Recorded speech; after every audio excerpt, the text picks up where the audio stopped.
আচ্ছা, আপনি কি জানেন ব্যতিক্রম বাদে কম বেশি সকলে মনে করে, মানে সকলে না হোক অধিকাংশ মানুষ, যে তার জীবনটা না ভীষণ কষ্টের, ভীষণ বেদনার, ভীষণ সংগ্রামের।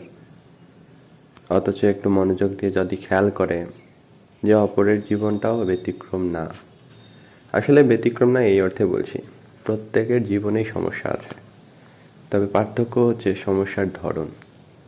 আপনি যে সমস্যা নিয়ে সমস্যা ভাবছেন, অপরের কাছে হয়তো সেটা কিছুই না, তার সমস্যা হয়তো অন্যরকম। মানে একটু মনোযোগ দিয়ে খেয়াল করলে দেখা যাবে সমস্যার ধরন বদলেছে, সমস্যা নয়। প্রত্যেকটা জীবনেই সমস্যা আছে। আসলে কথাটা বলছি এই উদ্দেশ্যে, যারা মনে করে তার জীবন অনেক কঠিন, তার জীবন আসলে সমস্যায় ভরা। আসলে না, প্রত্যেকটা মানুষের জীবনেই সমস্যা আছে। সমস্যা আছে বলেই প্রত্যেকটা মানুষের সংগ্রামও ভিন্ন ভিন্ন। সেই জন্য নিজের জীবনকে নিয়ে খুব বেশি অনুশোচনা আফসোস করবেন না। কেননা দিন শেষে আপনি আপনার সঙ্গী, দিন শেষে আপনাকেই আপনার সমস্যার সমাধান করতে হবে।